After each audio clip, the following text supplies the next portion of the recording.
Welcome, everybody, again. Thank you for joining us for this very important and timely conversation. I know that I'm really looking forward to being in the company of these fine folk that have joined us today and getting into topics that we have been discussing as organizations, administrators, folklorists, and artists for some time, but that are also, maybe haven't had this chance to really delve in quite as deep.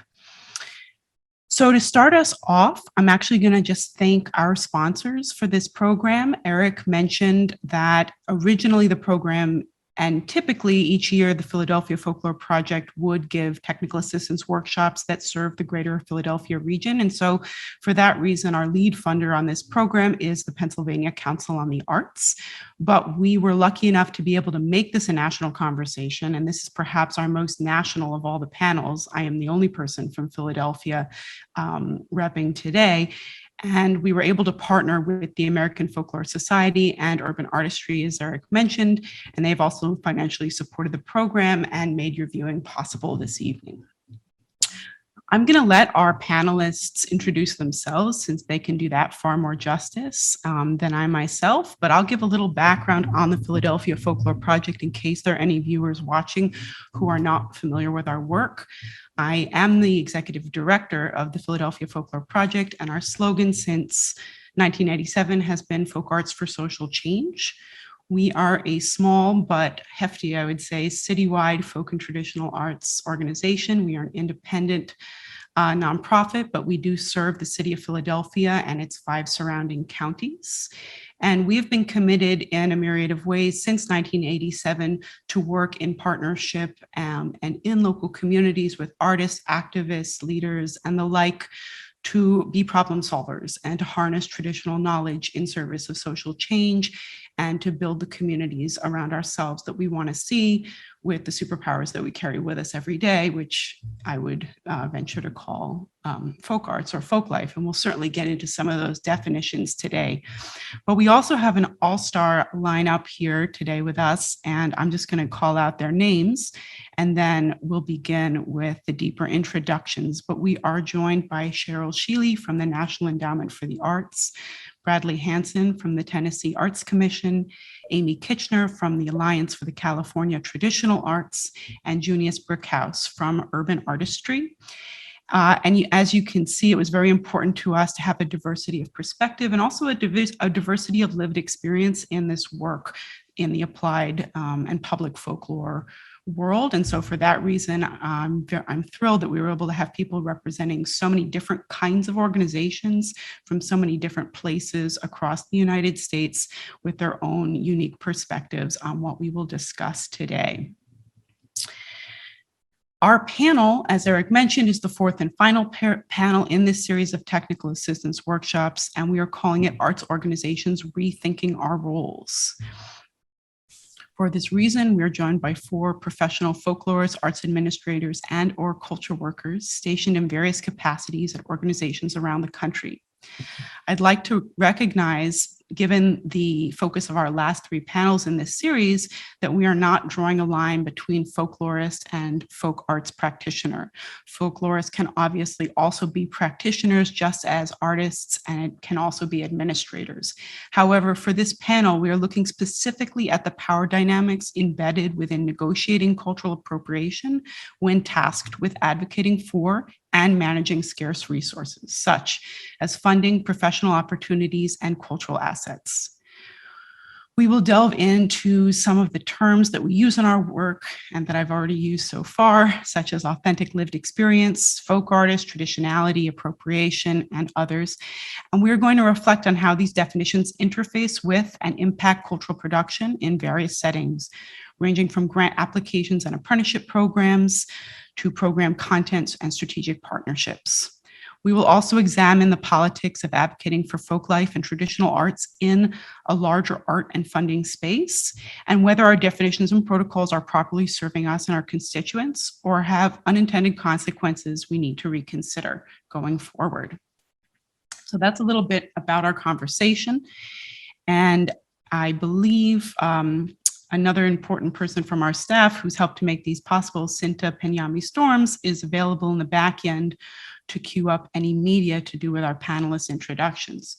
So without further ado, I am actually going to pass the baton to one of the panelists and have her introduce herself, and that is Cheryl Sheely. So please welcome her. Thank you, Naomi. And yes, my name is Cheryl Sheely. I grew up in the Virginia suburbs of Washington, D.C., and I was raised by parents who themselves were born and raised in Northeast Louisiana.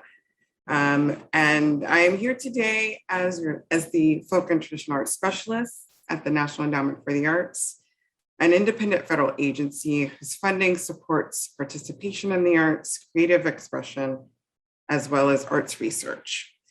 And in this capacity, we support the folk and traditional arts practitioners or organizations and have supported these practices since the NEA's founding in 1965. And there are three primary ways that we do that today. We do that through grants to organizations, support of folk arts programs and state arts agencies and regional arts organizations, and through the honorific awards to master traditional artists through our National Heritage Fellowships. And our primary category for funding is the Grants for Arts Project category, which supports project grants to nonprofit organizations, units of state and local government, federally recognized tribal communities or tribes, and with organizations and communities of all sizes, small, medium, or large budgets, also ranging from rural to urban communities. And we have 2 deadlines a year. And while I have the mic, I'll also add that we are offering general operating support through our American Rescue Plan funding opportunity with a deadline this August. And we have a new additional program, which is just getting started, called the National Folklife Network. And this is a national initiative that will serve to shore up folklife infrastructure in select regions around the country. And I just want to thank PFP for the invitation, and I'm delighted to be here with you all and share this time with you all to talk about something that's very near and dear to my heart with the folk and traditional arts and cultural life in the US. Thank you, Cheryl. We are honored to have you with us today. And thanks also for letting people know about additional funding opportunities that are on the horizon. So it's very helpful. I'm going to pass the mic now to Mr. Bradley Hansen. Hi, everybody. My name is Bradley Hansen. I'm the Director of Folklife at the Tennessee Arts Commission in Nashville. We are a state agency, and I am therefore a state employee. Our agency has about 20 employees, and the Folklife program is just one among several other discipline-specific programs like performing arts, visual arts, literary arts, arts education. The Folklife program, though, was created in the late 70s. I think it was one of the earlier state arts agency Folklife programs created. That late 70s program kind of dissolved, and it was really picked up again in the early 1980s.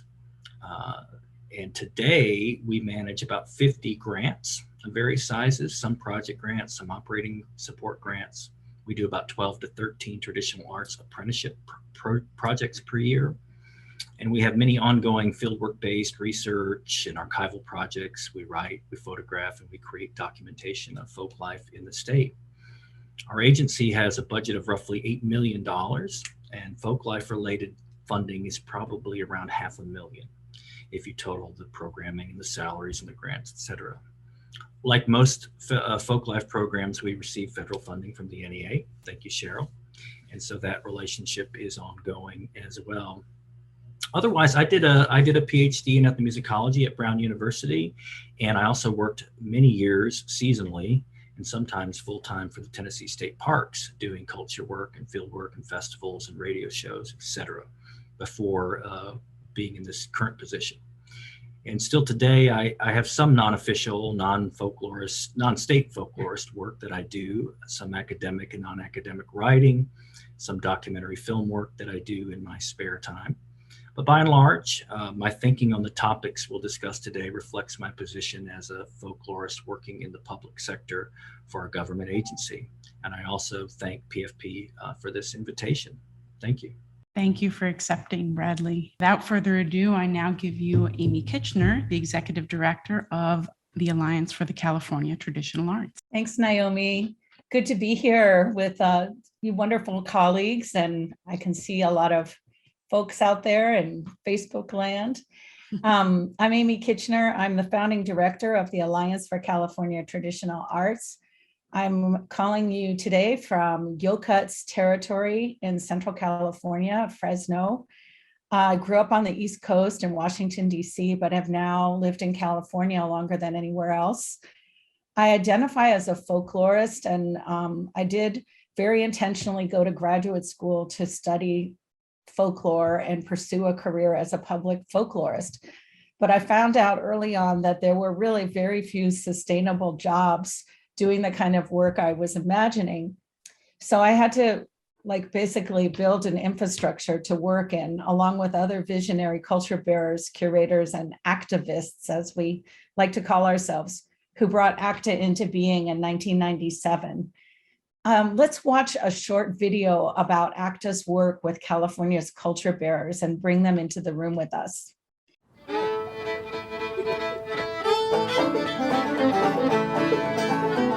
ACTA stands for the Alliance for California Traditional Arts. Every state in the country has a state folk arts program, and ACTA serves in that capacity in California. Folk and traditional arts is how we know who we are. It's what we eat, it's how we relate to each other as human beings, it's how we sing, it's how we dance, it's how we celebrate ourselves, how we celebrate our histories, how we celebrate our identities.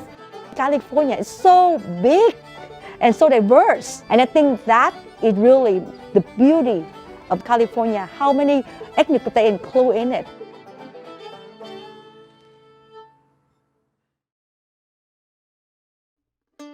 For us, it's important that we maintain our monoculture. Our culture is pretty awesome. Queremos que los niños donde somos sepan sus raíces, sepan que somos mixtecos. I want my children to see other community out there to preserve the culture as well. Folk and traditional arts are important to me because I know that it will become the heritage of my 6-year-old son. I've been involved with ACTA since I was 10. It's been an important part of the local tribal culture because of how it opens up opportunities for us. I was involved with Master Apprentice to make a basket with my grandmother and then to make a milkweed belt with my sister. An apprenticeship program really models the way that people normally learn and practice the traditional arts. I'm just keeping going what I've grown up with. We are the Oco Vietnamese Cultural Center. ACTA has been supporting us for several grants, and they're the one who helped me, to guide me, open up the opportunity to preserve our traditional music and preserve the language and culture of the Vietnamese community in America. Our job is not just teach them, but what we are shaping them in a real Vietnamese American person. They're proud that they are a Vietnamese American.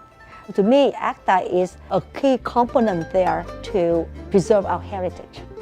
My history with ACTA has been from my family. My mother and my father are models of a story of many immigrants who come to the United States with very little and make a whole lot. They are just one of millions of immigrants coming to a new place wanting to figure out how do they assimilate into the society. Oftentimes it's these dance companies that invite people to host classes and say, we are a space where you can come and feel safe and be yourself. This work that ACTA does is crucial to mobilize, to become advocates of traditional arts and the role that traditional arts plays within our society in terms of education, restorative justice.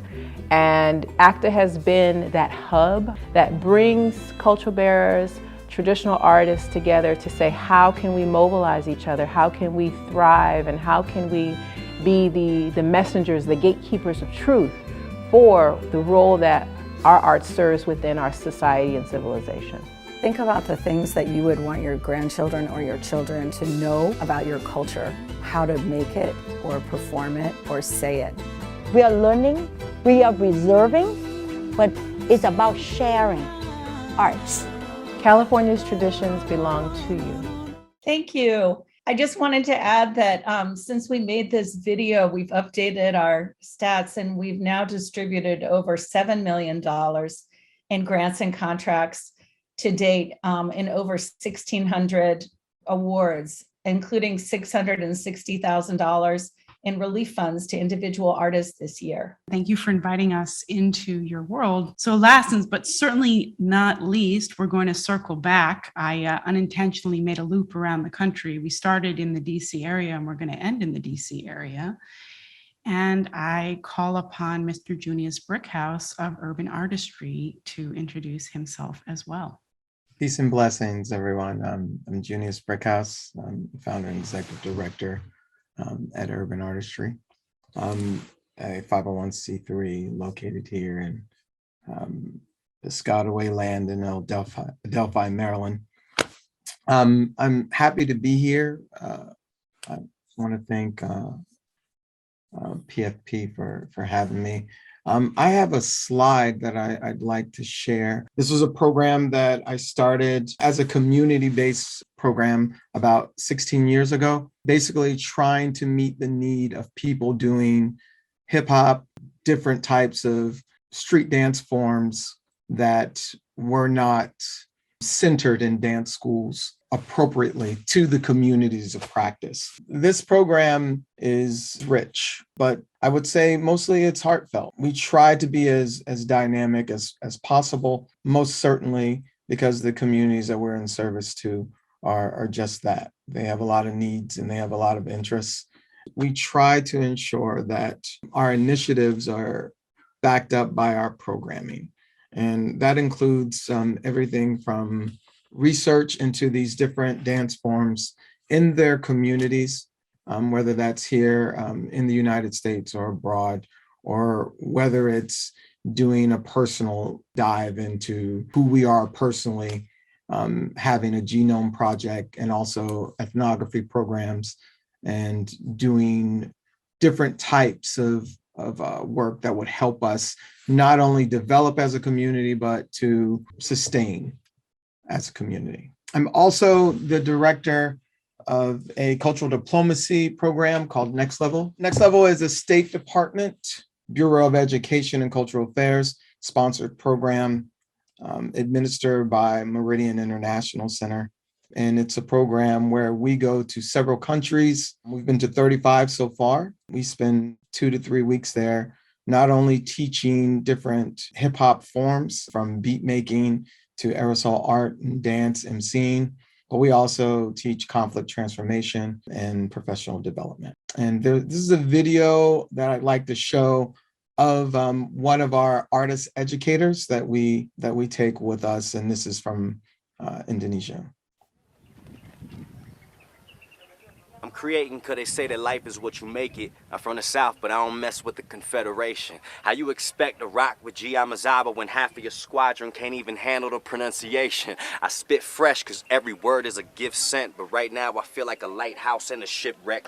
Right now I feel like a cracked violin, a piss test, the White House juggling Mike Brown in his Pinterest. Yeah. What would you give away? What would you keep for this? Is it worth it even if you never see $1 in your wallet and your darkness start creeping? In the moment you break her heart, it's gonna feel like you won't be able to breathe again. Dive into your ocean of dreams and see how deep it get. Will you float, swim, or sink in it? I grew gills only cause my brain isn't what I'm thinking with. Boy, they aborted their dreams before they even felt the fetus kick. Tell me, Diga, what it's like to see how Pop's chemo treatment went and wonder how he taught me to pray with the same hands he beat me with. I've been paying my dues, I'm just waiting for receipts to print. I got my wolves and we just lurking where the sheep exist. Already died and we ain't trying to go extinct again. Ready to eat the rich and sink our pleading teeth in it and celebrate the rebirth of the Buddha on some Easter shit. Say yeah! Yeah! Say hell yeah! Hell yeah! That's what I'm talking about. Next level in the house.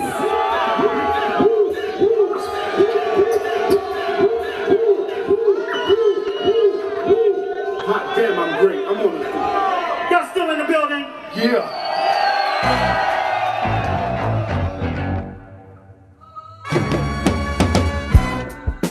Yo, check it out. This is Dinko D, leaders of the new school. Next level, hip hop union, punk fiction, and we about to throw down. Next level.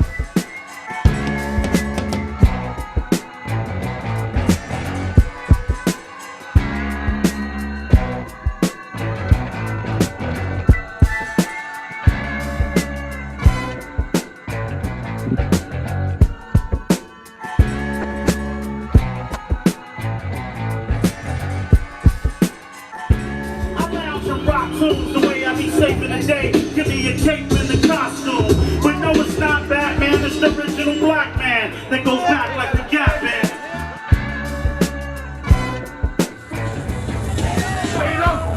Later, alligator. Pop blows the weasel and the earth invader. Yo, the T was the O.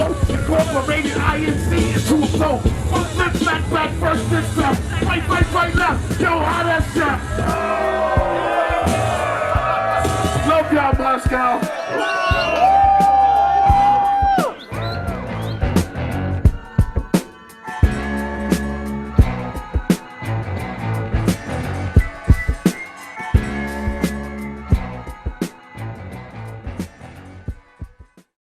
A lot of international work that I do is actually informed by the work I do back home, not just with urban artistry, but as a folklorist. I spend a lot of time in different communities, primarily researching music movement of the African American South.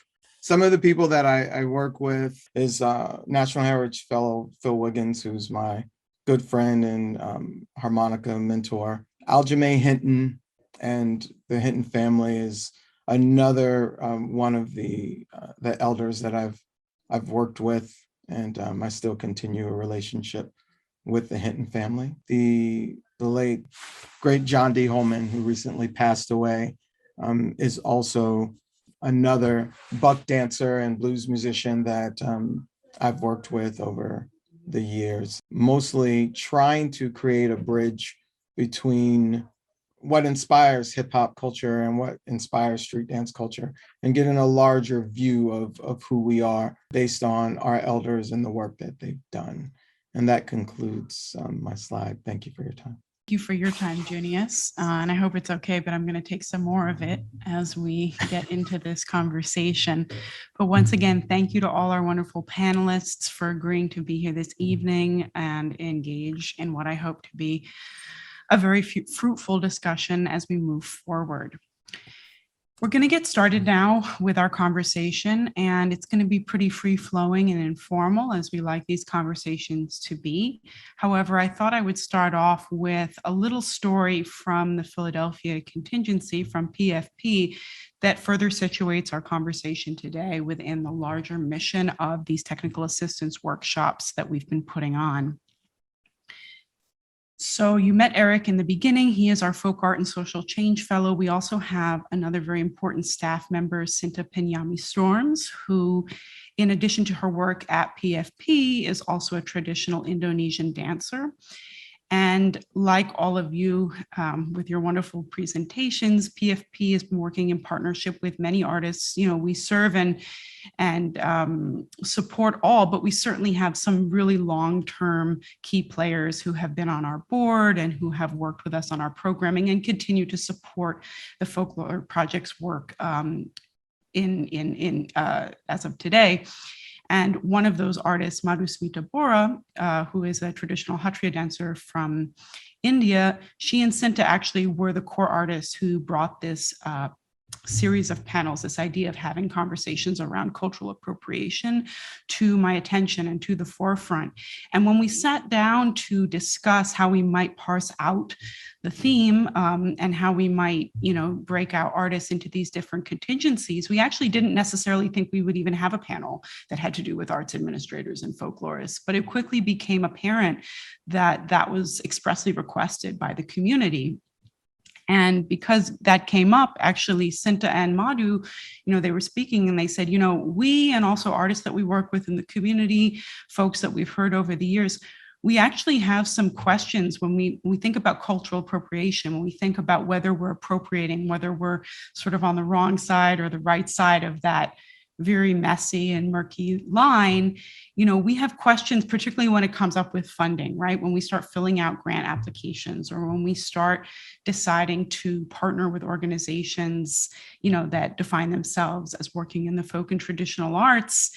I think Cynthia even mentioned, she said, it wasn't until I started working with PFP that I really started thinking about myself as a folk artist. I mean, I knew I was a traditional artist. I knew I worked within my culture, but it was when I started working with PFP that I, started to be, define myself in that way. And for certain grant applications, I was asked to be the master artist. And that almost wasn't something I was comfortable saying because, I may be one of few people who do that in Philadelphia or in the surrounding counties or states, but in Indonesia, I'm not a master artist, I'm a student, right? And so there were all these questions that started coming up, and Madhu said, yes, Naomi, can't we have a workshop? Can't we have a panel where we hear from you guys as folklorists what some of the genesis for all this is, how you come up with these terms, why we fill out these boxes, why it's important for an Indian classical dancer to say that they are in folk arts rather than dance, when in India, this art form is not considered a folk tradition. And there are folk traditions, but this is classical art, right? How do we end up in the United States in filling out these boxes and kind of, speaking about ourselves according to a certain narrative? And there are times where that's incredibly fruitful or incredibly meaningful. And then there are other times where it can become problematic, specifically when people don't maybe understand why or what the deeper mission, is behind that. So I think that little nugget sets us up very well for the first question, which is I wanted to ask the panelists, and not everybody has to answer to every single one of these terms, but I'm hoping that some of you can share how you, in your organization and your programs, also yourself, if you have a personal definition, but specifically within your organizations or your folk life programs, how you define some of the following terminology. And we picked a couple of words that seem to be hot button. One is this idea of an authentic lived experience or authenticity. Another term we use is that of folk artist, right? Or a master artist. We also talk a lot about folk arts and folk life, and I think we use those interchangeably, but as you can see, some programs use the word folk life versus arts, and I think that has, some interesting repercussions. Traditionality, cultural community, and of course, this idea of appropriation, because how could we have a cultural appropriation panel without talking a little bit about how folks define that internally? So I know that was a lot. If anyone needs me to repeat, I'm happy to do so, but I also encourage you all, to jump in. I'll jump in. Thank you for that. That got me, I kind of already had some things set that I was going to say, and now I'm riffing a bit because for the Arts Endowment, funding has a division of artistic disciplines, and so the folk and traditional arts program, when you're thinking about how these things have been defined and maybe even how they've changed over time, the thing that came to mind as you were talking, Naomi, was how the folk arts program and folk arts has been supported since 1965, and it was called folk arts at the beginning, and then it did change, and I cannot tell you when, but when I started, it was the folk and traditional arts program, to include, I think, what you were speaking to, traditional artists that perhaps do not identify as folk artists. So there is that, and I think about how, and we'll probably continue to talk about this, how the lexicon changes, either through the influence of artists who we're interacting with, or because it's been decades, right? But I will share for you, because the Arts Endowment uses disciplines, that we do have a definition that we work with currently. And I know that it's been shifted over time, but I think it's primarily kept the same, which is that these are artistic practices that are rooted in and reflective of a cultural life of a community. And then we list community members who share common ethnic heritage, cultural mores, language, religion, occupation, or geographic region. These are, we explain that it's multiple genres, music, dance, crafts, or expression, or not limited to any of those, right? And that is certainly to distinguish artistic practices that perhaps aren't served by the other artistic disciplines when it comes to submitting applications, right? And the review of them. So that's for our start. I will also say, I myself am not privy to how these conversations evolved, but I do know, I think about what you said, the word authenticity. And I know that in deliberations throughout at the Arts Endowment, panelists think about that term quite frequently. And so I'm happy to continue that conversation as we go through. Thank you, Cheryl. So maybe that's the jumping off point. Would anyone like to perhaps speak to this term of authenticity? Or, sometimes when you get into authenticity debates, things can go a little south, but this idea, I think, of an authentic lived experience, how that's defined in one of your institutions. I was going to jump in, Naomi, if that's okay. And I wanted to just kind of riff a little bit with Cheryl. And I'm really glad you started this off, Cheryl, because the NEA has been singular in really defining the field. And when you think about how many organizations in the folk and traditional arts, which is the NEA nomenclature, which is the nomenclature we use, it's often the sole funding source. And that is something I think that is distinguishing in our field. And it's not a good thing that leads to sustainability, but NEA's role in defining the lexicon and the definitions has been huge. I was just also reflecting, it also sort of depends on who you're talking to often about which terms you use, but officially at ACTA, we do like folk and traditional arts. We tend to avoid using the F word by itself, like as in folk arts or folk artists or folk life. And I'm alluding also to Betsy Peterson's essay that she wrote about the F word for animating democracy, Americans for the Arts. But, I have found that these terms often convey unintended meanings from their history of use. The ways that folk might signal like untrained or simple or carry kind of class connotations that may not be apt. So, we also recognize that these words are labels that are imposed from outside a community context of practice. So, also recognizing that many practitioners may not even use the label artist or may prefer to identify according to their practice, like I'm a basket weaver or a taiko player, etc.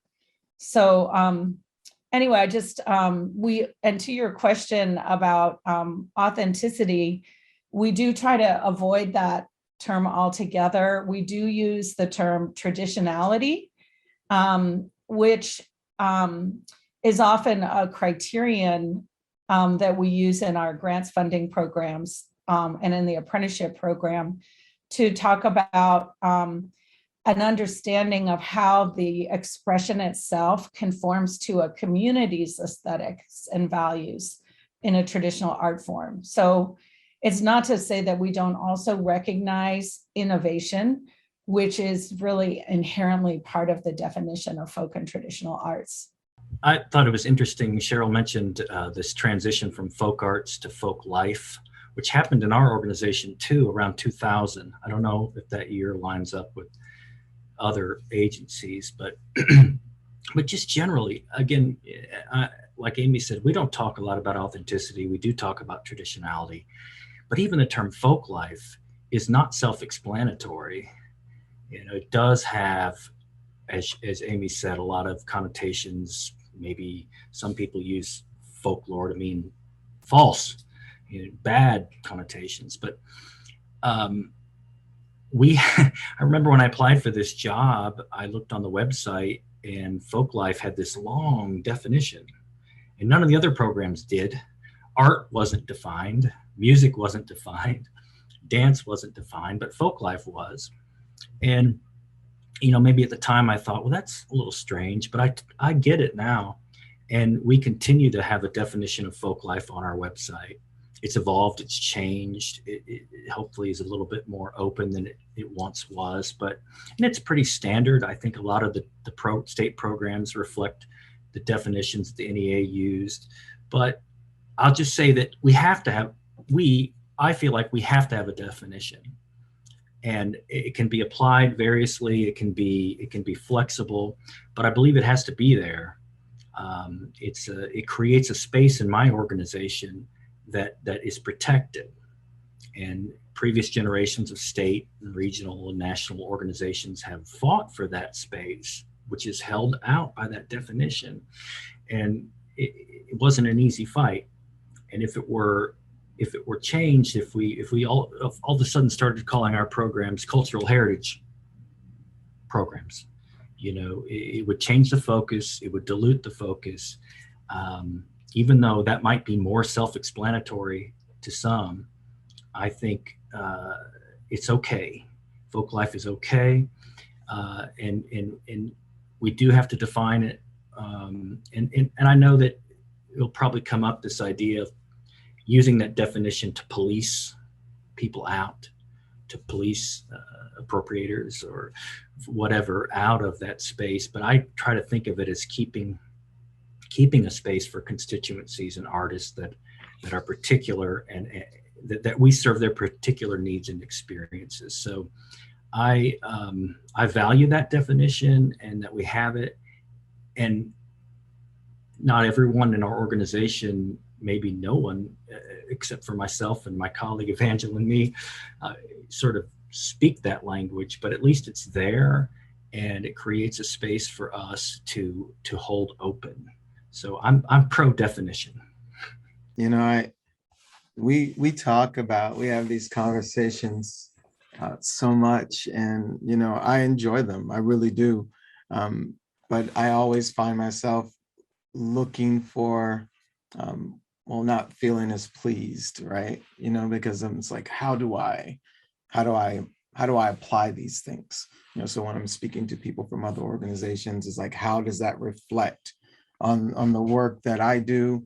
And in the street dance world, like specifically hip hop culture, it's more about how you walk it and not how you talk it, right? So when we talk about authenticity, like we're talking about authenticity is defined by communities of understanding and practice. So if I'm talking to someone like who does breaking, and I don't do breaking anymore, they're the subject matter experts. I'm gonna let them talk to it. I'll just take a seat back. It's how we communicate and how we treat each other, right?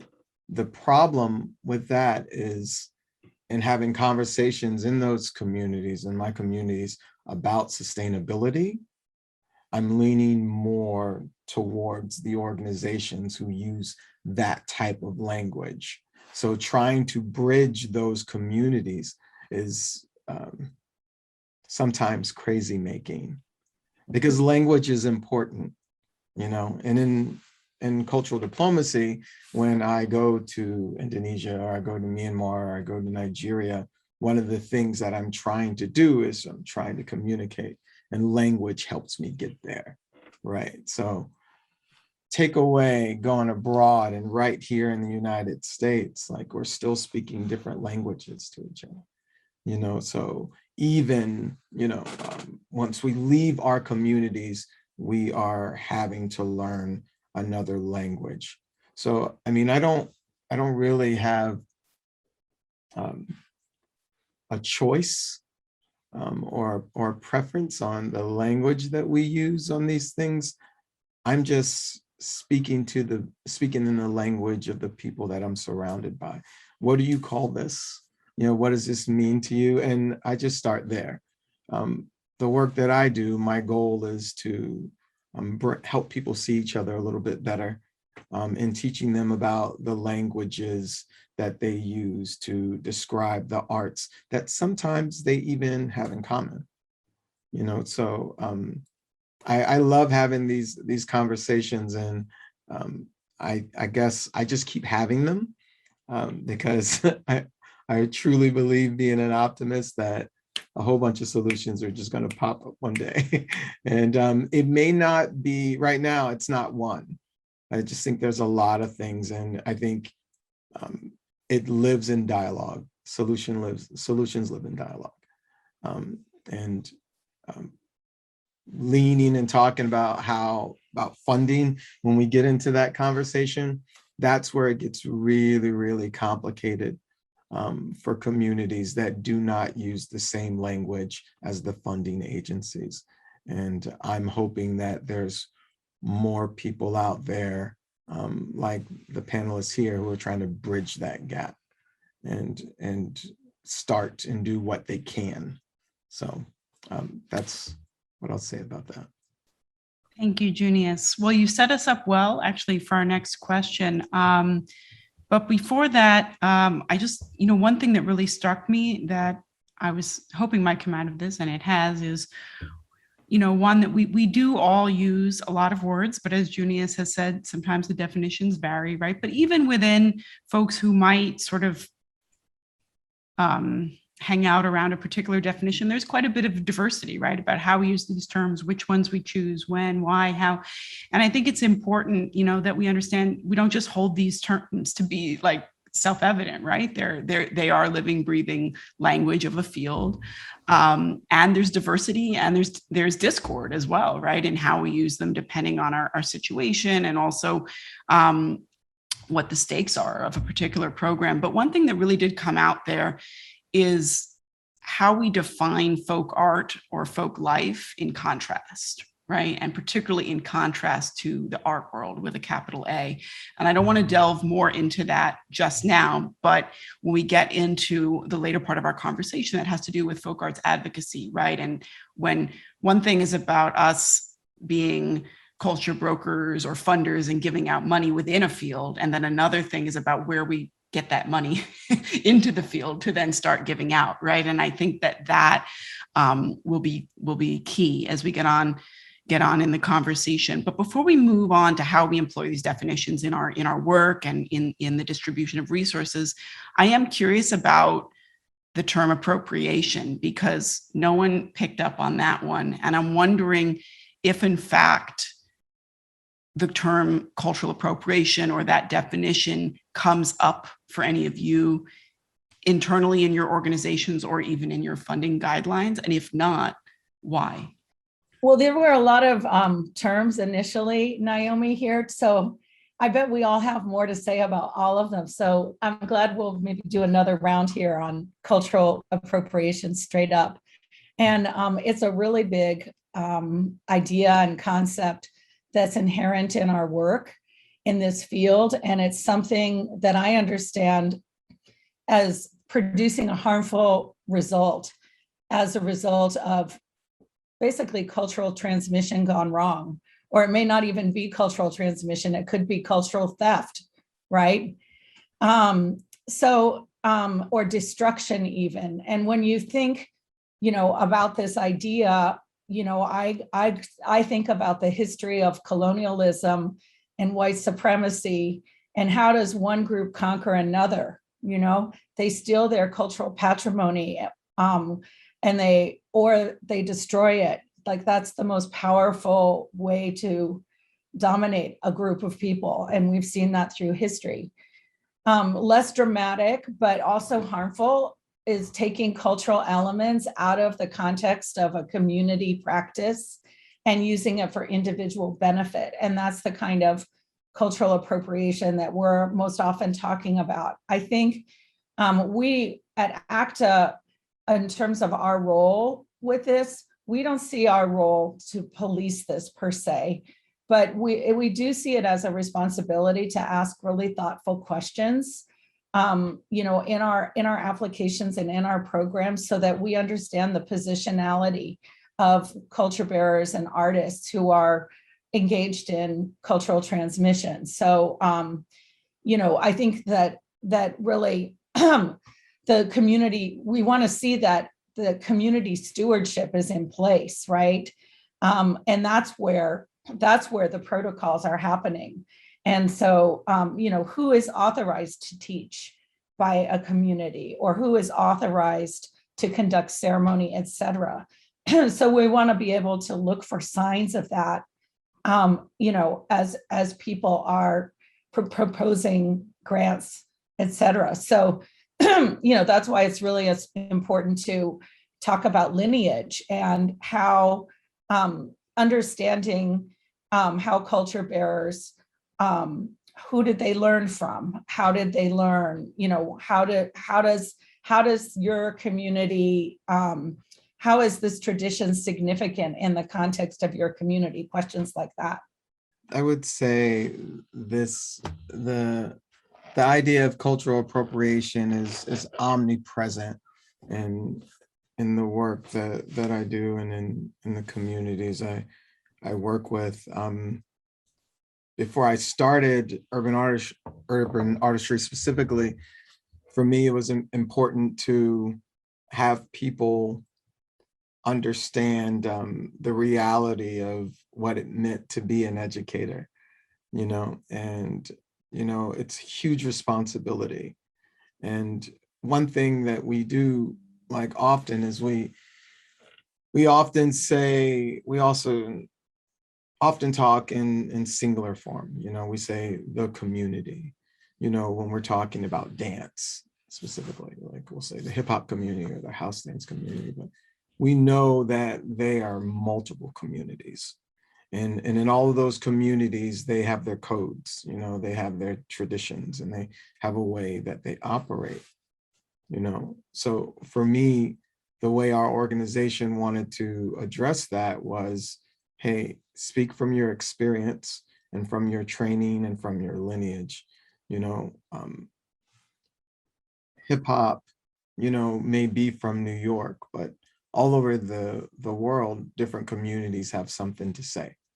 And some of that is based on tradition that was passed down, you know, and some of it is passed on informally, you know, like and through videos and from people watching, you know. So there's always these discussions about who can teach and who cannot.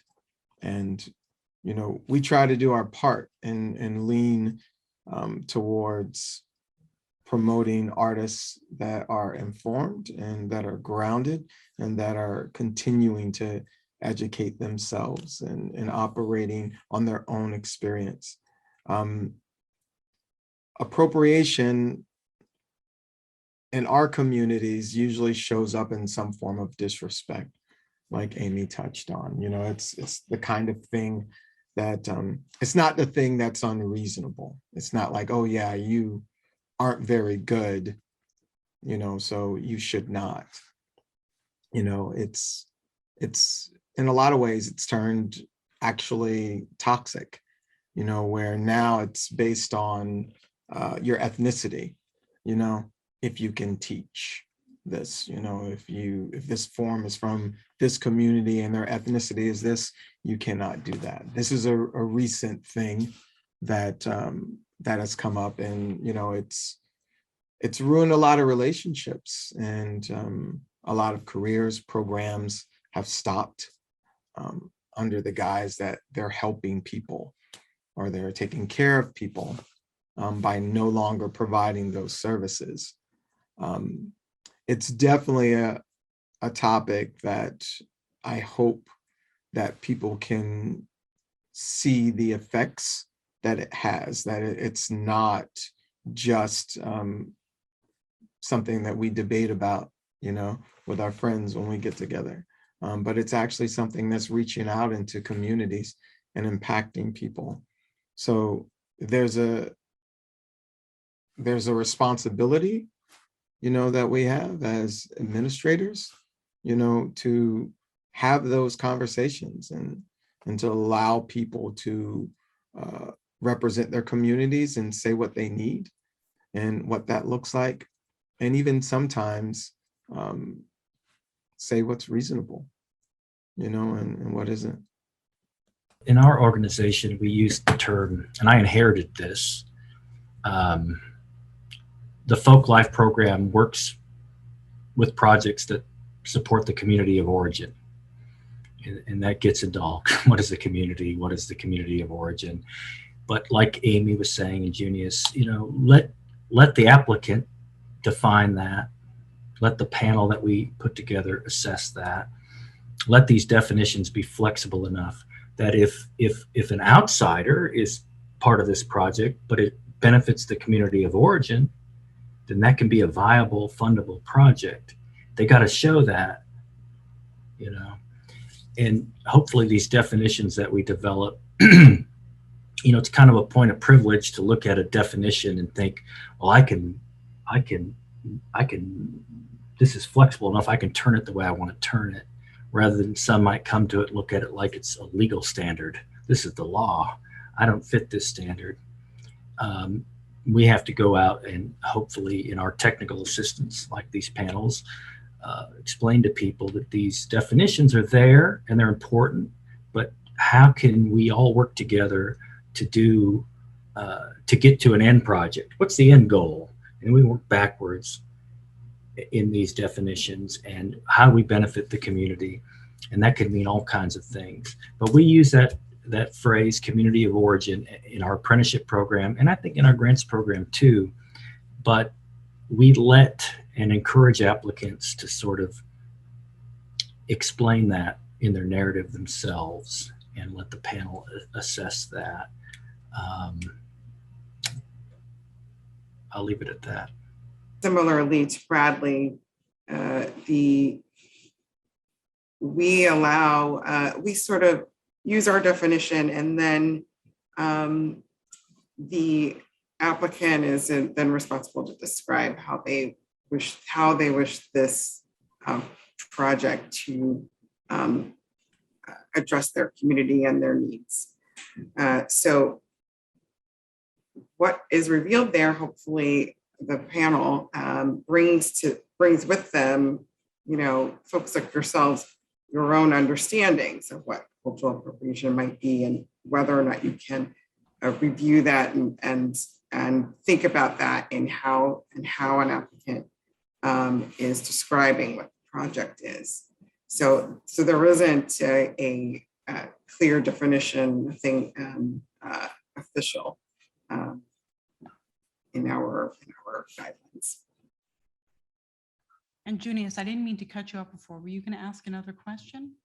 So we can continue to talk about, I know Amy mentioned there are quite a few different terms, and feel free to bring those up or share other definitions, such as Bradley did with this idea of like community of origin or other ways that you define stuff. But I thought I would ask slightly more pointed question at this time, just, knowing you all well and your organizations. And I thought we might turn our attention a little bit to how we use these definitions in practice. And we've begun to discuss that a little. It's come up how we might use them in a grant application, right, or in funding guidelines. But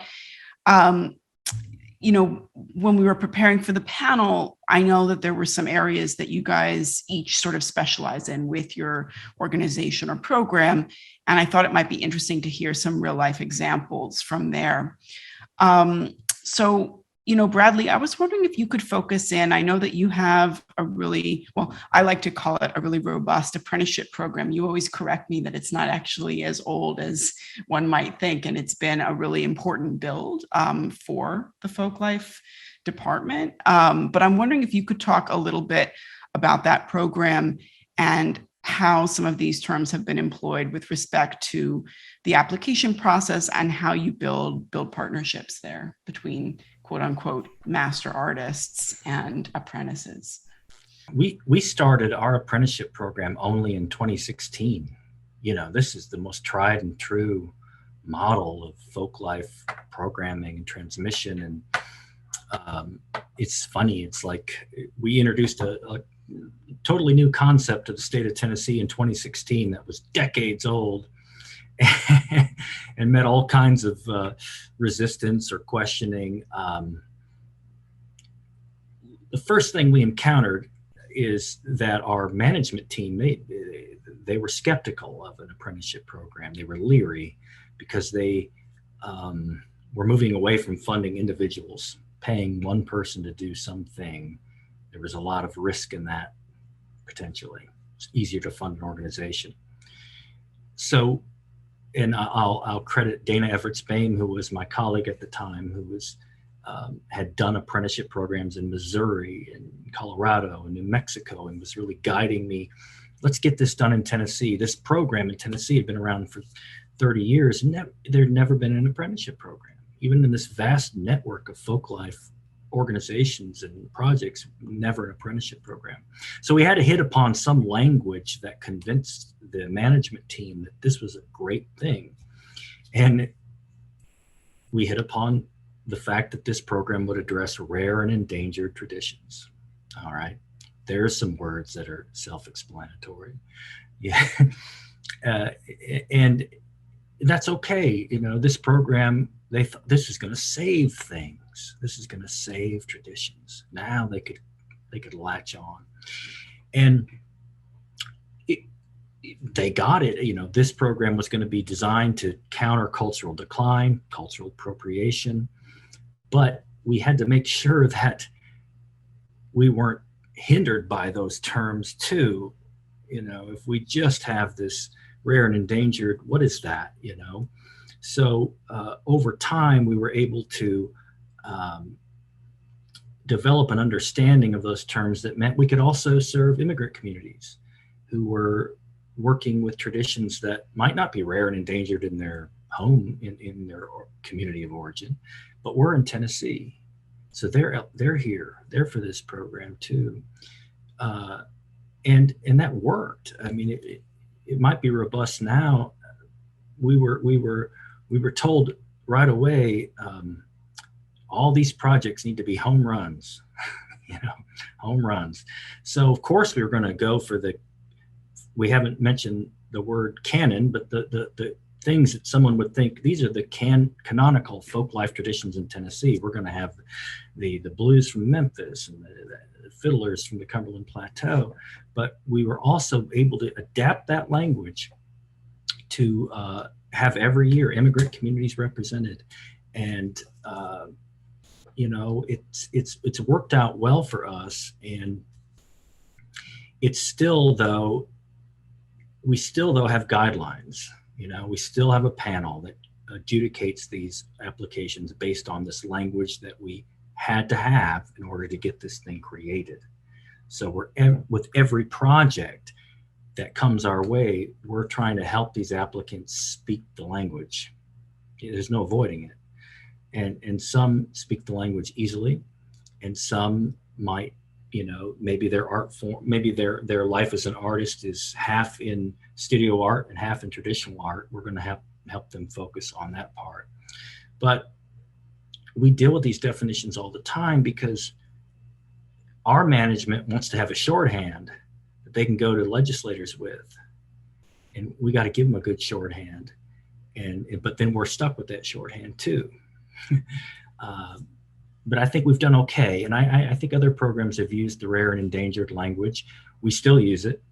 We've had 50 some teams. Are they all rare and endangered? Not exactly, but it's worked all right. And we're proud of the program. It's been a game changer for our agency. And I'll say happily now that our management gets it. They love it. They foreground it. It's a centerpiece of the agency. Even though these things have been around for decades, in Tennessee, it's novel, it's exciting, it's innovative. Quickly, Bradley, before we move on, can you give an example of maybe an apprenticeship team that didn't quite meet the definitions and what it was like working with them to kind of build that out? Well, I made the point of this is the first time this was going to happen in our state. This was the first time certain Tennessee traditions were going to be foregrounded. I mean, literally in a press release or on a web page in a certain way. So we wanted to make sure, as the ED said, that they were home runs. And it can be awkward. For example, the first blues team we had, we were working with a really fantastic blues musician, country blues, world West Tennessee blues, and an older man, and he didn't have an apprentice, and he was part of, he's African American, but was part of an all-white blues band. And he thought about working with one of the young, great guitar players in his band, and at the time, Langston Wilkins was working with us, and we went to him and said, it would be better for this program if you worked with an African American musician, and that was the inaugural blues team that we had. You're not ineligible otherwise, but wouldn't that be a more meaningful application of this program? And he got it, and he did. We found a young woman that worked with him. So he could have applied any way he wanted to, but we try to work with these teams to serve the mission of the program. And we've had a few other examples like that, but it worked out really well. And it can be awkward, but I think it's important. I want to go back, Junius, to something you were talking about, because I think what Bradley talks about here, maybe in a different way, but connects with a conversation that you and I have been having for some time about some of the impacts of, terms like cultural appropriation when it gets put into practice. And I think we've said we try not to be policing of that, right? But when society becomes policing of that and certain expectations about what will then not be cultural appropriation remaining in a community, whether that's a community of practice or, a cultural community or a racial community. And I know that you began actually in your last response to touch a little bit on the way that has impacted strategic partnerships for you and for others in the street dance world and the dance world. And we're going to continue this conversation about funding platforms, which I think will be echoed from ACTA and from NEA. But in your case, you're dealing with resources that are they're not just a dollar sign, right? They're like they're connected to money, but they're gigs, and they're who gets to work with who and whom you're collaborating with. And I'm wondering if you could talk a little bit about some of the impact of the terminology in that, expand on that last point you were making about how actually it's caused certain partnerships to end or people to sort of step back because they've been told that it's not appropriate, and how you feel about that, whether you think that that's made positive ripples in the community or it's caused other problems. First, I think it's important to say that in my personal and professional opinion, deciding who can do dance forms based on their ethnicity is problematic for me. Like I want to say that here in the United States, traditions are passed on in a multitude of ways, and everywhere you find a thing doesn't come from somebody who looks like you, and that is not only a theory, it's fact for so many of us. And I'll give an example. When I heard the term buck dancing, I didn't know what it was. So as a dancer, it was a problem for me. Like I wanted to know what this was. And African-American communities, including the ones that I lived in, didn't want to talk about that. So I actually learned about what that was from people who didn't look like me, right? That I didn't grow up with. So, and although they didn't consider themselves tradition bearers, they were willing to talk about it. So I spent the best part of 15 years trying to find African American tradition bearer who identified as a buck dancer. That's how difficult that was, right? And then in that community specifically, they never really referred to themselves as buck dancers. Like, it never come up. But in a situation when I was introducing them to someone who wasn't from their community, and who was of another ethnicity, often they'd be like, yeah, I'm a buck dancer. I mean, again, speaking the language, Now, the bad part of that is the divide. So when you want programming that's intergenerational, or you want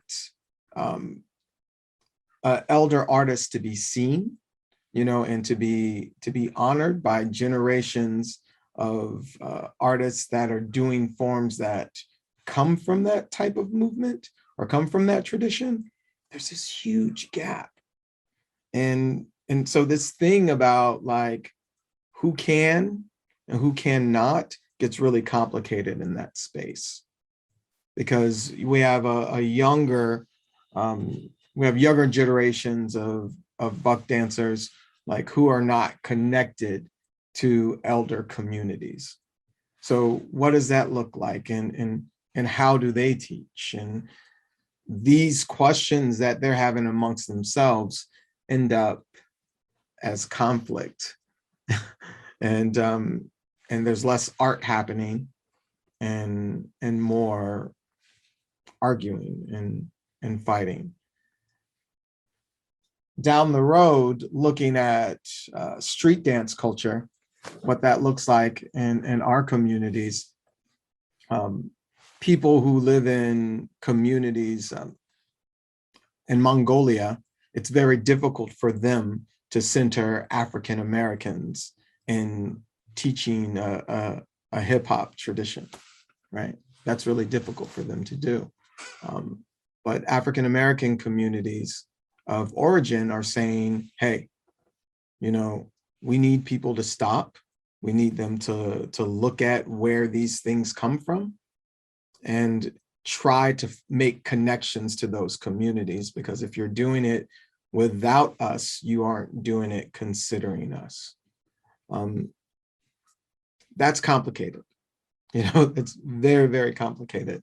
But it's definitely really active conversations that are happening. And the sad part is most of those communities that are having those types of conversations aren't established enough so that they can fund what it is that they're doing. So in essence, it's people without arguing about what little bit they got, and other communities that they don't have access to, are well-funded and using whatever language that they have to make it work step by step.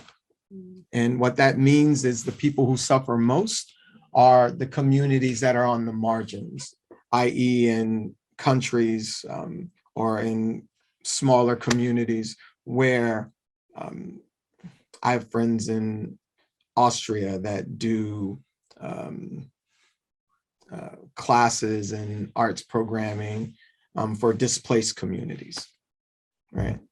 And that makes it really difficult. When they stop teaching these hip hop forms, when they stop providing that service to people who are asking for it and need it, there's a big gap. So the consequences of this conversation unresolved is pretty hurtful. Thank you, Junius. Yeah, I know that has been something echoed with artists here in Philadelphia as well, that sometimes, stuff can get quite divisive, right? And it can actually scare people off from important encounters. And yet there are also moments where artists find themselves in certain encounters, whether it be with a funding institution or with another artist or someone from a class or, what have it, where they feel sort of paralyzed, right, without the language. And so sometimes I wonder too, you know, certain language does have its way of creating a club unto itself, you know, that where you need the password to sort of get in. And so that's something that I do think quite a bit about. Amy, why don't we circle back to you? I know that Bradley was talking about an apprenticeship program, and that ACTA also does have an apprenticeship program, but also moves a lot of other funds through in the forms of various re-grant programs. Can you talk to us a little bit about how some of these definitions get employed with your funding guidelines, but also perhaps in like panel deliberations, you know, and a couple of examples where you've sort of encountered or have stuck out to you, you know, as really, you know, kind of either an aha moment or a moment to sort of reconsider? Oh my gosh, I just have so many things going through my head. You know, this, like each one of these terms could be like a whole panel, right? And every time I hear one of the other panelists talk about something, I've got, oh, and we had an example like this. And, you know, what I started thinking about was just listening to Bradley and Junius was this idea of we use shared cultural community as a way to kind of, Bradley, you talked also about having flexibility. So that it can fit a lot of different things. And I think that's really important in a term like shared cultural community. It basically can be defined however the applicant wants to understand that. So, you know, that might be a family, that might be occupationally, it might be we're part of a faith community. It could be based around ethnicity or race. But no, we are not saying that, you know, that you have to share the same race, for example. And, you know, I think that kind of flexibility has been really important at different times, and really allowing for real relationships and the way that culture is really transmitted. And also taking into account, you know, the kind of disruptions that have happened. You know, like I'm thinking particularly of Native California communities, you know, where, you know, due to, you know, basically the genocide that happened to culture and to people, you know, after the gold rush, et cetera, in California, you know, so many cultural traditions were interrupted. So very early in our apprenticeship program in 2000, we had this example of a white mentor artist who was a Maidu regalia maker, and he had learned from one of the like quintessential regalia makers who was born like in the 1880s, and his name was Henry Asbill, was this mentor artist, and he didn't have anyone in his family that to pass it on to at the time, and Craig Bates was a teenager in the 60s and learned this. And so in 2000, Craig Bates came and had an apprentice who was Maidu, who was also part of a lineage that went back, you know, to the 1860s of dance making and regalia making. And he had not had the opportunity to learn regalia making. So basically Craig Bates got to be the placeholder in this lineage and transfer the skills and knowledge that Henry Asbill had shared with him. And so that was a really powerful moment, I think, for all of us to see how those things can happen and to have an open and flexible enough definition to be able to recognize that. But our other kind of grants, and we do a lot of work in grant making, and one of our tried and true programs is Living Cultures grants programs, and we've designed these to be super flexible, but they really are about supporting traditional arts practice, and also being able to be flexible enough to meet community members and organizations where they are. So they can support, you know, capital costs like, you know, new uniforms for the taiko group, or, you know, bringing musical instruments from China, or it might be, you know, a gathering. But so it funds so many different kinds of projects, but at the core is the idea of having a significant impact to traditional artists or culture bearers and traditional arts practice. So so that's just an example of a grantee in that program. I'm thinking of Chak Sampa, which is a nonprofit. It's co-founded by an artist named Sering Wangmo, who's a Tibetan musician and cultural preservationist. And there's a very significant Tibetan community in the Bay Area. And so Chak Sampa is the organization for the perpetuating and preserving Tibetan culture. And they received a $5,000 grant from ACTA and mounted the first full-length Tibetan opera that has been performed in North America. And it was, like a 6-hour or 8-hour long opera. It brought together top artists, Tibetan artists from around the world. Sering had trained in at TIPA, the Tibetan Performing Arts Institute in Dar es Salaam, India, which is where a lot of refugees settled. But that what amazed me about this grant in particular too was what a big result was possible with a small amount of money.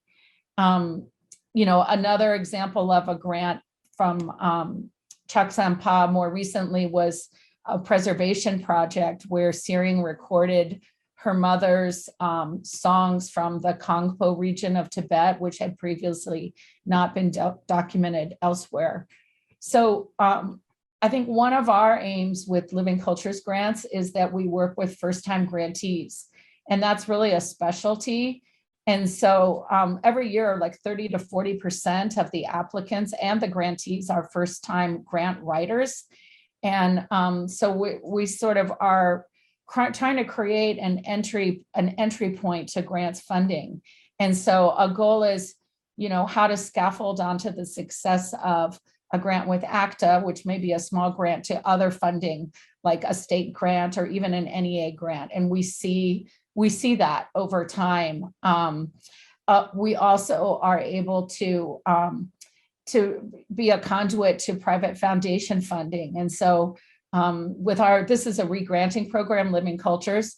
So the Hewlett Foundation and the Walter and Elise Haas Fund are the private foundations that support these grants every year. So what's also happened is through this, they have also been able to pick up and directly fund some of the grantees through the introduction that they've learned about them through our program.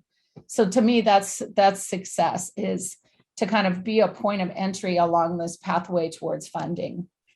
And I think that's a testament to that idea of flexibility, right? That keeps coming up with these terms that, yes, we have terms, yes, we sort of need them. Some people are more a fan of them than others, but this idea of having terms that are flexible enough that they can work for a myriad of folks who are applying, and also work in pro of either connecting those folks to additional funding or maybe widening the knowledge base of other foundations and funders to art forms and things that are these, maybe they don't use these definitions themselves and then they graduate to a point where they do, and then you've created a space, right, for other art forms. So yeah, that's wonderful.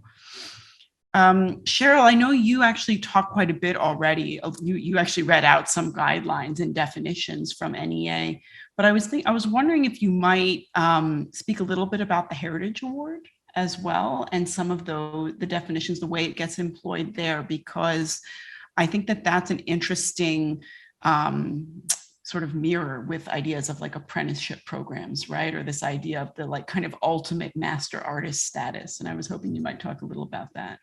Yes, I would say that the definition that I used earlier is still sort of holds true and is prominent on our website when thinking about the National Heritage Fellowships. Again, it's just sort of, identify those cultural traditions that think about transmission informally and passed down from generation to generation. And it is interesting how many people, because it's an open process, that anyone can nominate anyone across, in the public. I interact with a lot of nominators who are maybe have come across the National Heritage Fellowships through the means that aren't maybe directly tied to a state program or a university program or something like that. So, they're just citizens who see that this is important, and they identify with recognizing keepers and cultural bearers. I say this because sometimes there are nominations that come in and they want to know, does this fit? They may ask me, and prior to making the nomination, and I almost never say, oh, no, that doesn't fit. What I often say is, this is, you will have to make the case, and that's what your nomination letter is for. You are making the case that this is an artistic practice that follows and will meet up to the criteria, the selection criteria. And so that I will read out, which is that it's very simple. Whether or not this artist demonstrates artistic excellence, significance within a particular artistic tradition, and contributions to living cultural heritage.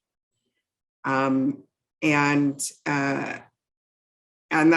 so if you can speak to that, and artistic excellence is something that is written into our legislation, but again, we definitely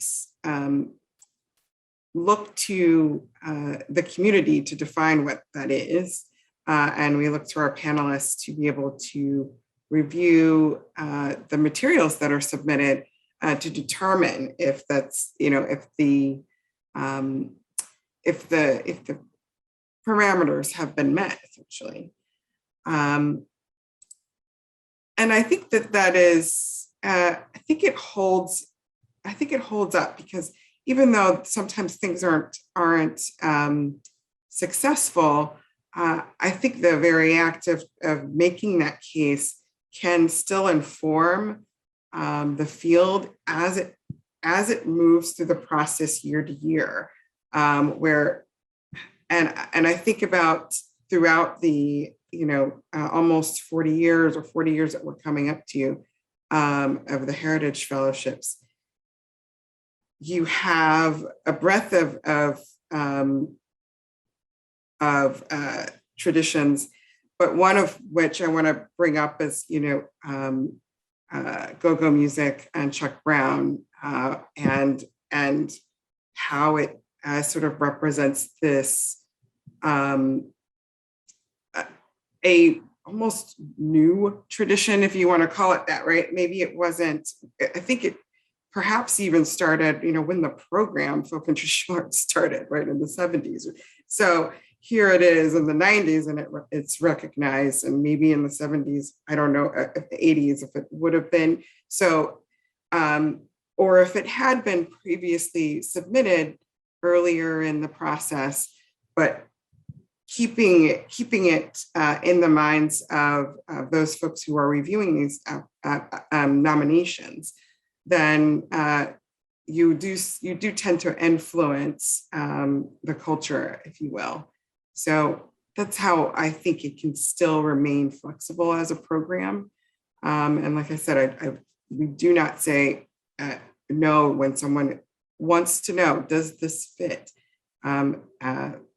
We try to encourage that they find a way and look for the ways that it does make sense. Thank you, Cheryl.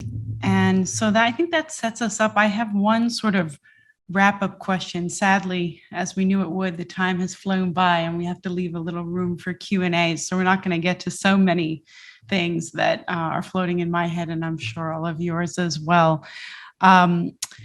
But I'm wondering, and maybe we'll start with you, Cheryl, and work back just because you just spoke to it, but you touch on an important point, right? Which is this idea which connects with flexibility. We've been talking about moments where, terms do justice or make progress, and then other moments maybe where they're a little bit divisive, or they put artists in situations where they, might not organically find themselves, and that's not as welcome.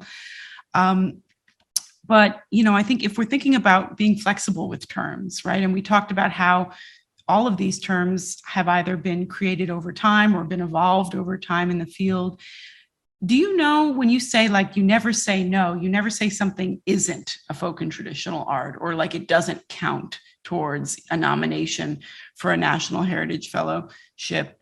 I mean, do you know why that is? I mean, do you have a sense as to what might be the concern on the part of NEA, for example, to say, no, don't apply, that's not in the canon, or what sort of the impetus might be also for evolving and adding to that canon? Do you have any insight into that? For us, we think of it as a federal project here.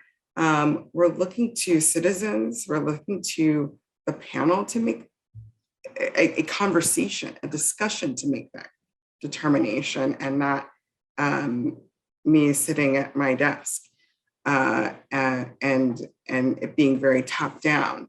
And I would say that the NEA in particular, but I'm sure many federal agencies really do want to consider this a project that is of the people.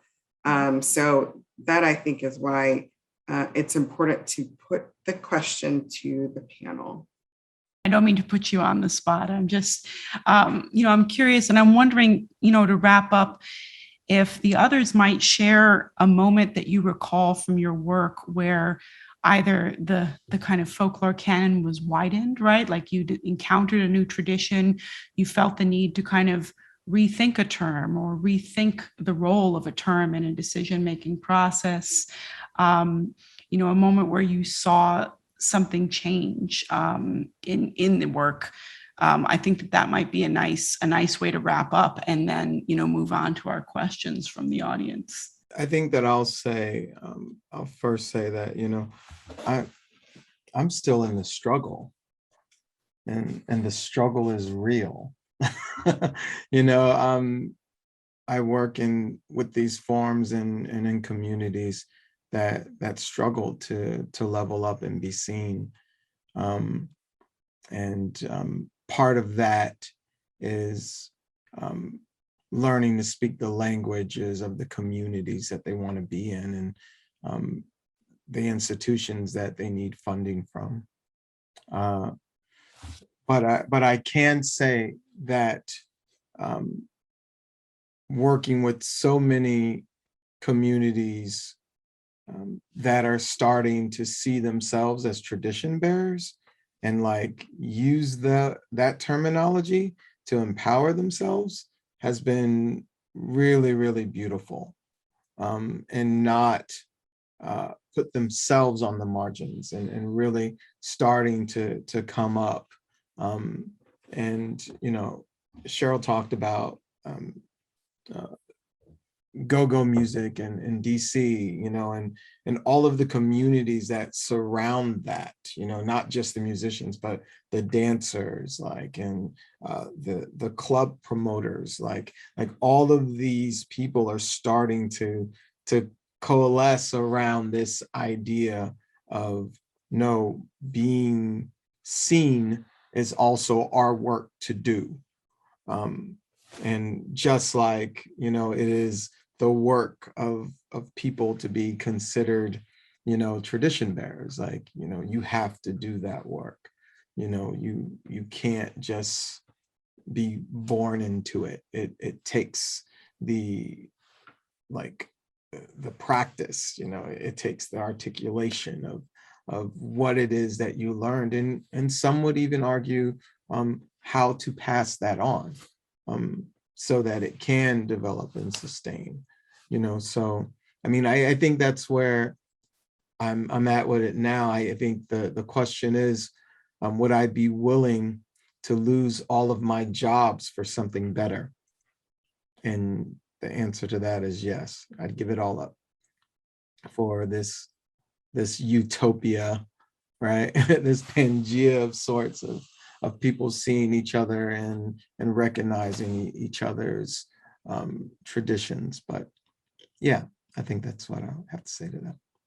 I have about 10 years ago, we had a proposal come in from the house and ball community in Los Angeles for a voguing project. And so this is the first time applicant. It was Reach LA, which was a health organization working with LGBTQ of color, sort of in the face of the AIDS crisis and AIDS prevention.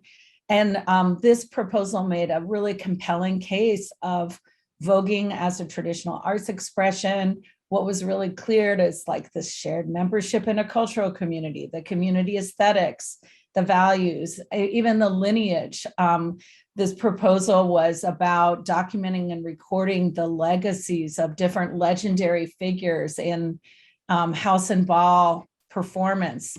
And so it was really clear that there were like, folklore definition, patterns of expression through time and space, showing, a common ground. And so, really seeing this history from the 70s onwards of house and ball expression. And so, and understanding it as an important emerging traditional arts expression. So we've worked now for over a decade alongside Reach LA.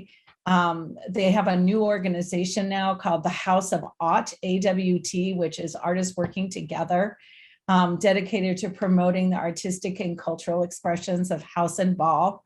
So it's something I'm very proud of, but it was so clear to the panel, that this was really a fit. Thank you.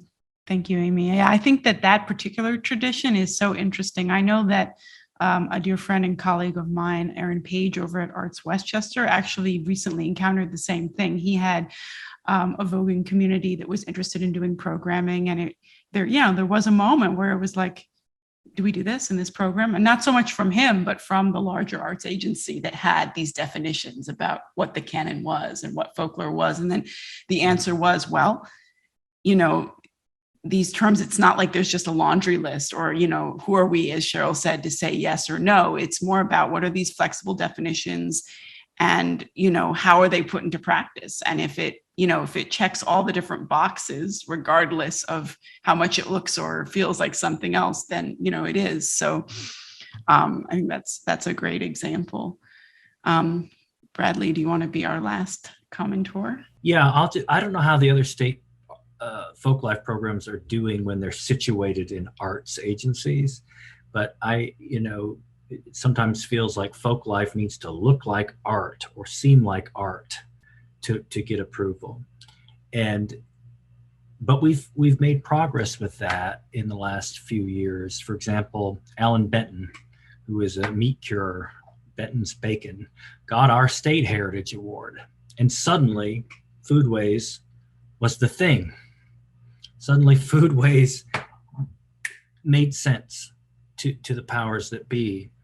And now Foodways is acceptable in our apprenticeship program and our grants programs. We've funded a kind of documentary project at a cannery in a small town. Recently, occupational traditions in shoe repair, sign painting, those have come along, partly because the agency likes economic development and workforce training and all these things. That works. But to get that stamp of approval from an arts agency is no small thing. And it might seem like the dark ages to some programs that, Foodways, but we've got Foodways, we've got occupational traditions, and that's a big deal for us. We can now go into towns and look at their small businesses that are third or fourth generation and begin to bring them into our programming. And it's just normalized. It's become normalized. And we also look to the NEA and the Smithsonian and these other national institutions For example, there was a debate about circus arts. Are circus arts art? Are they folk life? Are they art? Are they theater? Are they anything? Well, we were able to point to the Smithsonian, who did some circus arts work, and the NEA, I think, funded some circus arts work. So we rely on those national institutions to give us some cover, and it's working out pretty well for us, and we hope to keep pushing that boundary. I guess that's a great place to end, this idea of continuing to push the boundaries. So we've thought about our roles here. I think we probably have some more quote unquote rethinking to do, but hopefully we can continue these conversations. And I think it's, just as a takeaway from my end, I think it's really, we didn't get a chance to talk about this as much as I would have liked, but this idea about, evolving our definitions or coming up with terminology that is flexible enough to catch the eye of funders from outside of folk arts, right? Because I know, Amy was talking about in the beginning that we are very dependent on the NEA, right? And we love the NEA, and we do look to the NEA folk and traditional arts for, some of these definitions or way to back things up, or, it is kind of like that gold standard. And at the same time, there's only so much money that can flow through any institution, right? And no institution is completely foolproof. And so there's this feeling, I know now, by organizations to reach out to foundations both in art, or funders, right, that are both in the art world but also in the humanities world, right? And sometimes the definitions change a little bit. That may be where the folk art versus the folk life, comes into play. But a real challenge for me has been thinking about, well, what is the language that is flexible enough that it catches the eye of people that still ask me to tell stories at a dinner party when I say I'm a folklorist, because that does happen, right? It is not a ubiquitous term. People hear the word folk music. They do not all think the same thing. They hear folklorist. They do not all say, some people think nothing. Some people think all kinds of things. But what are those terms that make sense to a diverse enough group of people, but that also protect the groups and the demographics that we fund, that without these institutions and our programs simply wouldn't have resources in the same way, right? I don't think you can take away from the incredible infrastructure building, right, that has happened through recognizing this other category of arts historically that still is often forgotten, right, by large funding agencies. So anyway, I really thank you all for giving your time and sharing a bit with us about that. At this point, I know we have some interesting questions from the audience, about 5 questions from the audience that Eric is going to forward to me. But we're also going to take this opportunity to go off live. We've been streaming live on Facebook to have as many viewers as possible. For those who made the full commitment to us and signed up and joined us in Zoom, we're going to go off live, and we ask you to stay muted, but feel free to turn on your camera so that we can have a little bit more intimate space for this Q&A. And I'm going to read out the questions from the audience, and the panel should feel free to respond as you guys see fit. So Cinta, just let me know when we're also definitely not live on Facebook anymore. We are off now. Okay, awesome. So hello, everybody. Glad to see some familiar faces, as I knew we would. Our first question was, and I think this was a question from Kiran Singh, the term heritage has come up often in national and regional discourse in the nation, politically in some cases. How do you all feel about the relation to our work how do you all feel about this in relation to our work and advocacy? So we actually didn't talk too much about the term heritage, except that Bradley mentioned that he uses folk and traditional folk life rather than just heritage arts. Well, I'm also guilty of whipping that term out if it seems like the audience will get it. If you say, well, we're the Folklife program, we do this and this and this, and you get blank stares. You say, we're the cultural heritage area of the Arts Commission. Oh, okay, we get that now. But I know it in the academic world and otherwise, it's a term that is problematic and being interrogated and is used by every political position and commercial industry. I mean, I don't know what to do with the word heritage. It's everywhere. I'm curious to hear what everybody thinks of that word, because it's just it's a mess. I can say we definitely in the communities that I live and work in, the heritage is something it's kind of like the word respect. You can say respect out loud and everybody will look, so when you start talking about heritage, that's serious talk. That's no longer fun. That's connected to something and it's real and people have a lot of feelings about it, and a lot of things to say about it. So it's there's a lot of really actually positive discussions happening around it. It's really causing a lot of people to think about what's their part in that. There's one thing to not like what other people call things, and to address people who aren't using the same language that you are, but what's your part in that? What are you doing? To tell other people, right? Like to stop doing this and stop doing that, like in our communities is really like, we're just people who are using that word heritage, are using it to mean continuing something that's very important to them. And they want to talk to people about it. It hasn't reached a point where it's used irresponsibly, if I can say that I've noticed, but perhaps in some communities I'm not. But in the street dance communities, like it's still a very important word.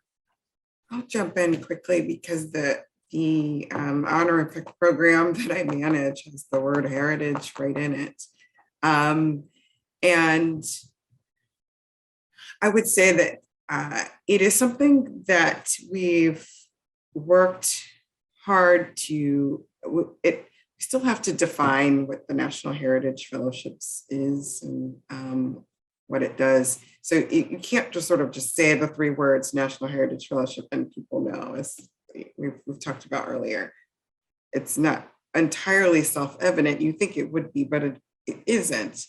And so there comes the colon, and then you have to then say, living cultural heritage, cultural barriers, and you sort of go through the litany of what that means.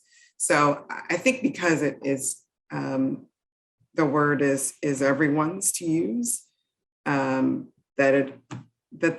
that's why it's somewhat messy, right? But it's everyone's to use, and so they can define it how they want, and we use it as shorthand. So I say heritage all the time because it just means the fellowships. And then, then it gets weird when they think that it's an award that's given out by the Heritage Foundation. So I think it's tricky, but it's stuck in for the last 40 years. I don't see it changing. Do you want to say anything, Amy, or should I move on? I was going to say, I think living cultural heritage is actually a pretty useful term. And it's something that I've found to be, it may be more understood than folk arts or folk life at times. And yes, but it is kind of like one of those terms like that means possibly a lot of different things to different people. And I also recognize kind of the loaded political meanings, particularly in the South, but I think we should claim it and apply it for good, to talk about this kind of good work. I agree. So for our next question, and I apologize, I don't know who specifically asked it, but they said, what are the panel's thoughts on the intersection of authority and authenticity? And they put in parentheses after the word authority, who within the group has the authority to represent or perform or teach a culture? You know, whenever I answer that question, I always have to take a deep breath. You know, it's really like, for me, it's tied to show me the nicest, kindest person in the world, and I'll show you 5 people that hate their guts. So when, I mean, it's this idea about who can and who cannot is always, it's always tough, you know, and I've found recently that a lot of that is steeped in competitive like thought and actions. And it's been hard for me to really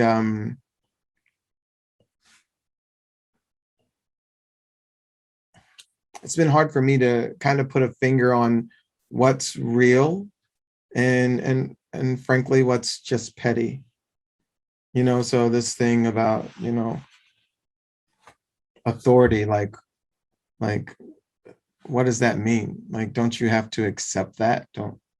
Doesn't someone have to be like, you are an authority over me? Like, you know, I have to put myself in that place, in that situation, you know, and then this is language again, right? You know, but I think that when I think about it, I think about a community. I think about, you know, not just one person, like even person who's an authority figure has people that hold them to that standard. And with that comes responsibility. So, yeah, I mean, that's a really great question. You know, I'd really like to have just a talk on that, you know, because I think that puts a lot of things in perspective when we talk about that, you know, and who's authorizing who to teach, who's authorizing who to practice, and is that okay? And does that help the traditions? Like, does that help the art forms? Like, that's been echoed a lot, I think, throughout the 4-part series. That's a topic that's come up, whether you're on the side of like a perceived authority as like an organization or a funder, or just, as you say, Junius, like in communities. And something I was thinking about even just last night in preparing was, especially like in our initiatives, right, or in cultural work. I know I've worked in a number of different nonprofits over my life so far. And in each case, I always inherit the list of community leaders, or like the list of who we work with for what. And for the most part, that's 100%, and that's beautiful. But it also has caused me to realize that, like, you know, we need to also check ourselves, right? And it's always very important to me that there be a multiplicity of voices in any community project, right? Because there will always be people that are ready to come to the forefront and represent with authority, right? It's a personality that is attracted to that. And sometimes that's amazing. And sometimes that comes with its own handicaps, right? And so I always think, well, it's always good to have that, but also, you know, make sure that that doesn't go stale, right? And that we're always infusing with new knowledge, new perspectives, kind of checking ourselves as, you know, as folks working with kind of perceived authority of our own. So does anyone else want to speak to that before we go on to question 3? Even that idea of something new, like, is scary. You say that in some communities and people get all disgruntled. You know, it's like, oh, new. We will have nothing new, especially when you're talking about tradition. Like, right? and I think it's yeah. I don't know what to say to that. That's the human condition. I think people, you know, people fear change. I certainly come from a cultural community where that's true. I mean, we like tradition so much. We had a musical, you know, written about it with a song just called Tradition. But yeah, I don't know. It's something I think about. In the interest of time, I'm just going to jump to question 3. And I know that this one did come from Marilyn White. She wrote, during the Black Power movement, white historians teaching Black history, for example, were called into question. this leads to the question, is this person accepted by the community from which the tradition comes? So that kind of perhaps also speaks to what we've been talking about here. Mhm.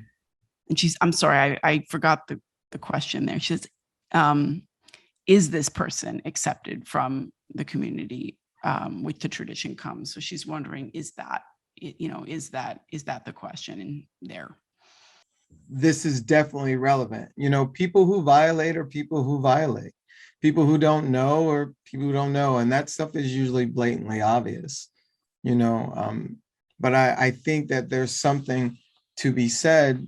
When I'm speaking about this, I'm talking about, people being judged on their ethnicity, not on what they know and not on their experience, so there are people who've passed down traditions to people that they trusted, and people that they believed in, or people that they felt had a need to know.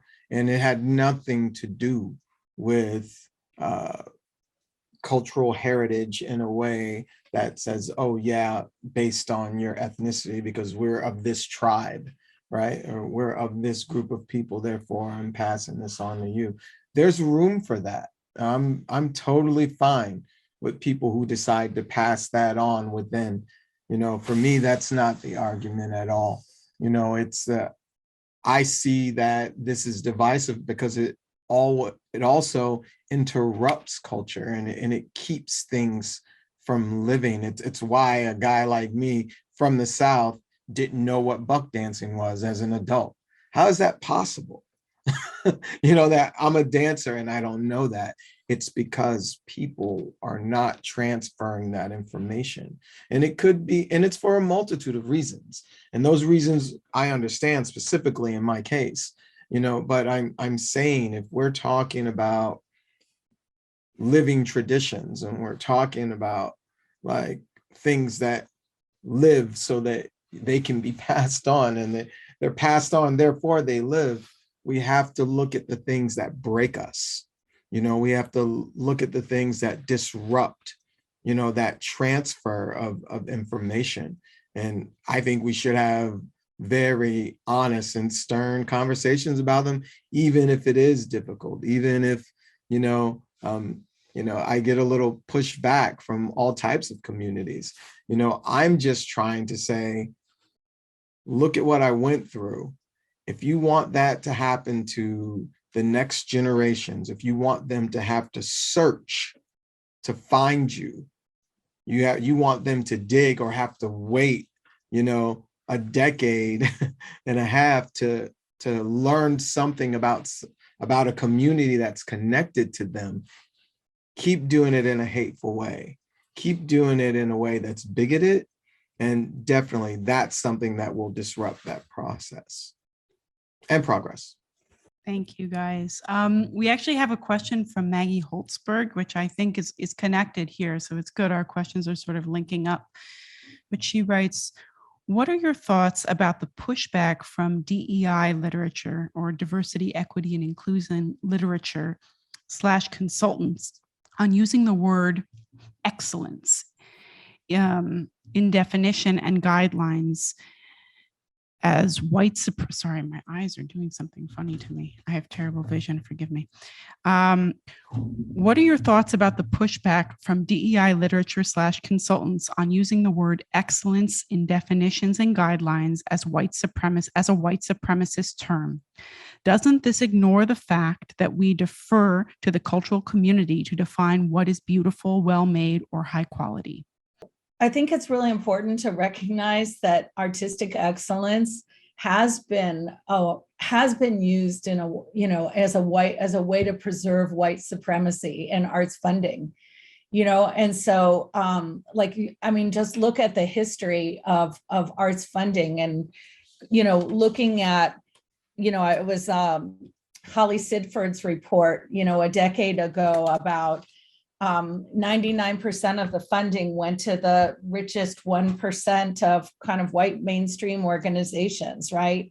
Like these major arts institutions. And so if artistic excellence is defined as it's a term that's used to exclude a lot of people, a lot of people of color, and it has been historically. And so that's how I would understand that. And I think it's a really loaded term, and that it should be used really carefully. But I do think what we understand in our field is that we're talking about community aesthetics, right? We're talking about really cultural democracy, right? In terms of what is beauty, what is valued. And that is a contribution, I think, that our field can add to this. But I don't really see this as, pushback from DEI consultants and that, but really just recognizing the very strong white supremacist kind of history of that word.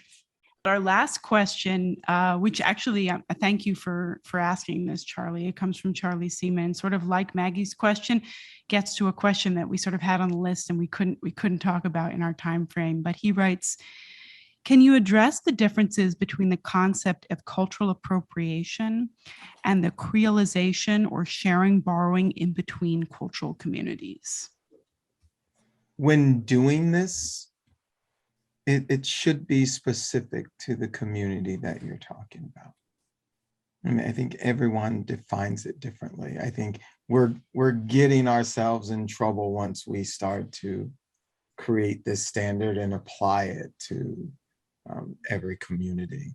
When I'm talking, I try to preface it when I'm talking about street dance community. I'm talking about the buck dance community that I know, that I'm a part of, I try to be specific.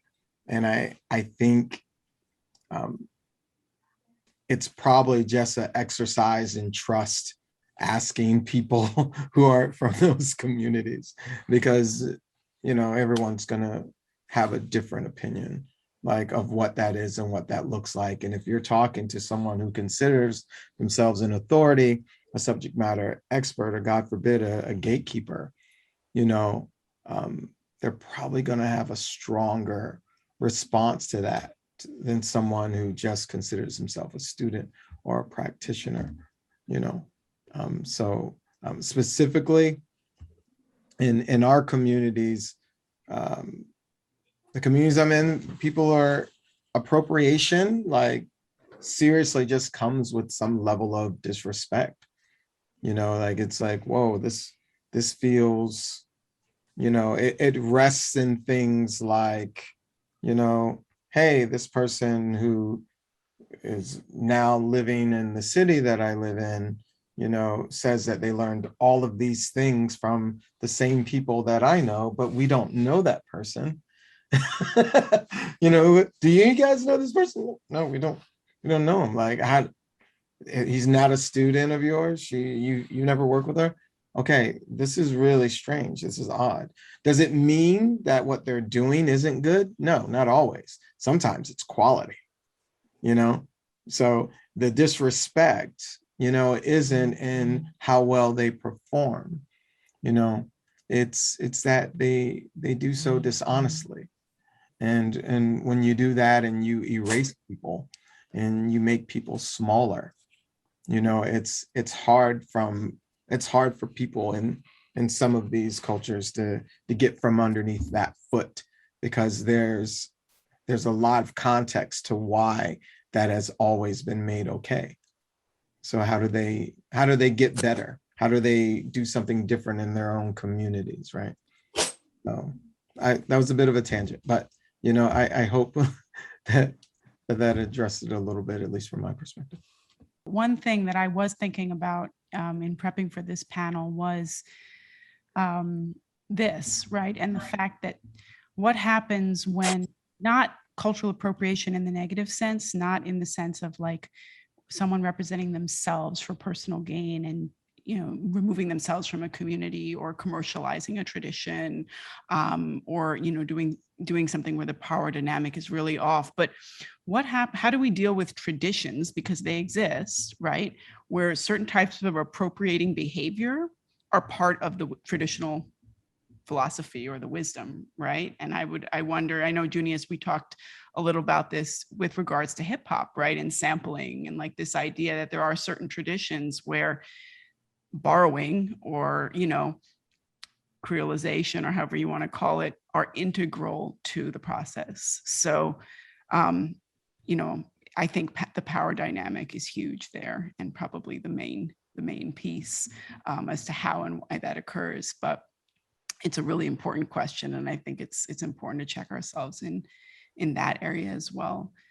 But I want to thank everyone so much for coming. It is 8:23, so at this point, I want to sort of formally call this session and thank Amy, Junius, Cheryl, and Bradley for joining us. And I've taken note of this idea. I could sense that we wanted to discuss maybe even certain terms that we are thinking about evolving now, right? Or what Maggie brought up to this, to this idea of like, what do we do? And would be open to maybe not a formal program, but having a scheduled, conversation or a couple of those as a follow-up to this, where we could share and sort of work together like a working group. So you guys could feel free to reach out to me if that's something that's of interest. But otherwise, we will leave the Zoom up for a little while for anyone else who wants to chat a little. And thank you so much to our panelists and to Urban Artistry, AFS, and Pennsylvania Council on the Arts, and to the wonderful staff at the Philadelphia Folklore Project.